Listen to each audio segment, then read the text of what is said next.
ओडिशा की पवित्र भूमि पर, जहां भगवान जगन्नाथ की महिमा हवा में घुल जाती है, वहीं एक ऐसी कहानी गूंजती है जो यह दिखाती है कि सच्ची भक्ति किसी भी बाधा को पार कर सकती है। ये कहानी है भक्त सलाह बेग की, जिनका जीवन संघर्ष, पश्चाताप और अटूट विश्वास का प्रतीक है।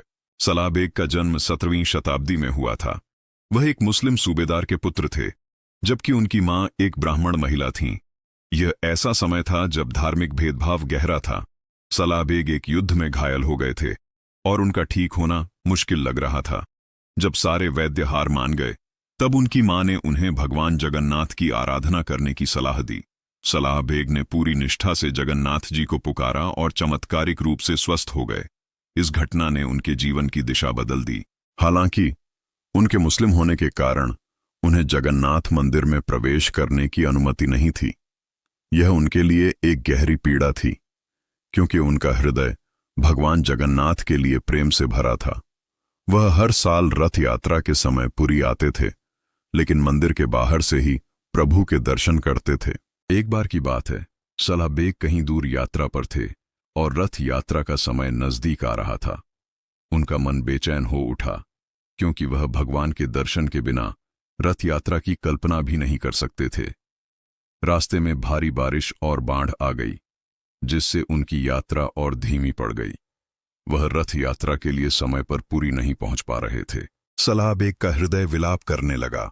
उन्होंने भगवान जगन्नाथ से प्रार्थना की कि वे उनका इंतजार करें। उनकी आंखों से आंसुओं की धारा बह निकली और उन्होंने पूरी शक्ति से चिल्लाया, हे जगन्नाथ, क्या आप अपने भक्त का इंतजार नहीं करेंगे? क्या आप मुझे अपने दर्शन से वंचित रखेंगे? इधर पुरी में रथ यात्रा आरंभ हो चुकी थी। भगवान बलभद्र और देवी सुभद्रा के रथ तो आगे बढ़ गए, लेकिन भगवान जगन्नाथ का विशाल नंदी घोष रथ बिना किसी कारण के रुक गया। हाथी उसे खींचने में असमर्थ थे और हजारों भक्त पूरी शक्ति से खींचने के बाद भी उसे 1 इंच भी हिला नहीं पा रहे थे। लोगों में अचरज और भय फैल गया। पंडितों और विद्वानों ने कई तरह के उपाय किए, लेकिन रथ टस से मस नहीं हुआ। तभी एक दैवीय आवाज गूंजी, मेरा भक्त सलाह बेग मुझसे मिलने आ रहा है। मैं उसका इंतजार कर रहा हूं। जब तक वह नहीं आएगा, मेरा रथ आगे नहीं बढ़ेगा। पुरी में यह खबर बिजली की तरह फैल गई। भक्त सलाह बेग, जो कीचड़ और पानी में घिसटते हुए अपनी सूजी हुई आंखों और भारी मन के साथ पुरी की ओर बढ़ रहे थे, उन्हें जब यह संदेश मिला तो उनकी आशा फिर से जाग उठी। घंटों तक रथ वहीं खड़ा रहा। सूरज ढलने लगा था। आखिरकार क्षितिज पर सलाह बेग दिखाई दिए।